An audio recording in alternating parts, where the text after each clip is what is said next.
BankData for Accountants is an easy-to-use cloud application that allows you, the accountant, to connect to your client's bank and import their latest banking transactions into your XPA ledgers. Today I'll be taking you through how to code transactions, create rules, transfer the transactions into XPA, and other functions in the coding screen.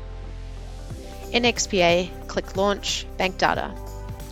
This will open your coding screen.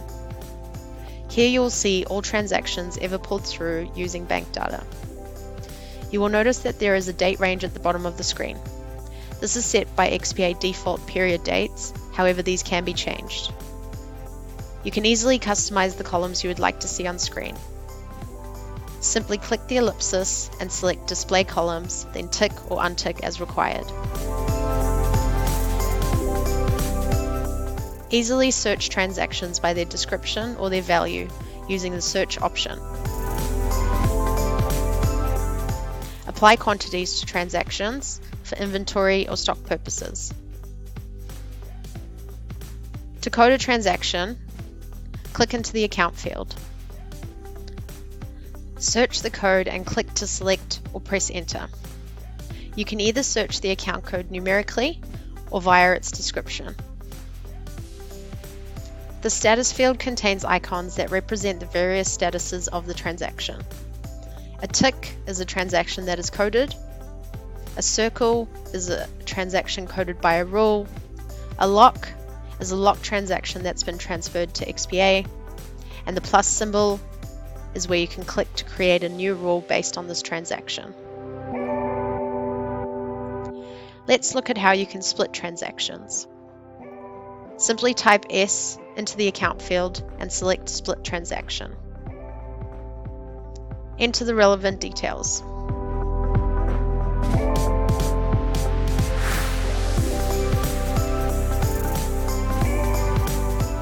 And click Save Transaction once complete. You will notice that if the account code has a tax code set up, this will be applied automatically and can be changed if required. Navigate quickly between transactions using the Enter key. Save time by automatically coding transactions using rules. Click the Rules icon to create and manage your rules, or the plus icon next to a transaction. Click Add Rule. Give your rule a descriptive title to easily identify it. Then complete the definition of the rule. This is the information the rule will use to decide which transactions need to be coded. The allocation identifies the account code the rule will code to.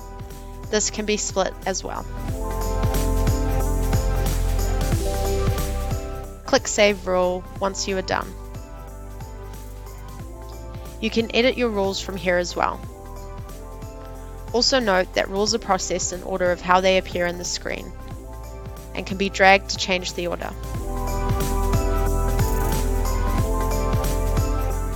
When there is a rule applied to a transaction, the plus sign will change to the circle icon. Clicking the circle icon will show what rule has been applied.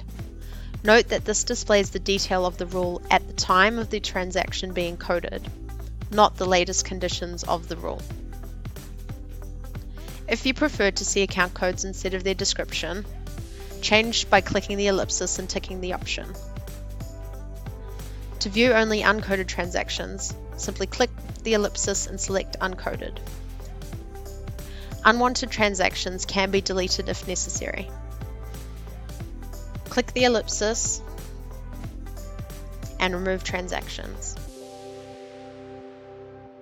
Once you have coded all your transactions, you're ready to transfer into XPA. Note the uncoded counter at the bottom. Simply click the transfer button at the bottom of the screen. Confirm the number of transactions and click Transfer. A confirmation window will appear showing how many transactions were successfully imported. You will then need to post these entries. This can be done through data entry, bank statements. all of your recently imported BankData transactions will appear here. You will also see a contra entry to the bank account that will appear at the bottom. Click Post and OK to post the entries. It's as simple as that. Now you have all the transactions in the XPA ledger. In case you need it, there is a Revert button which unlocks all transactions retaining the transaction coded details. This is used to recode and retransfer transactions. Note, you will need to manually delete the entries in XPA so that there are no double ups. There are 2 reports available for you in the coding screen: a coding report and GST audit report. For more information on the coding screen, check out our help button. You are now well on your way to quick and easy coding and transaction importing. Thanks for watching, and check out our other videos in this series.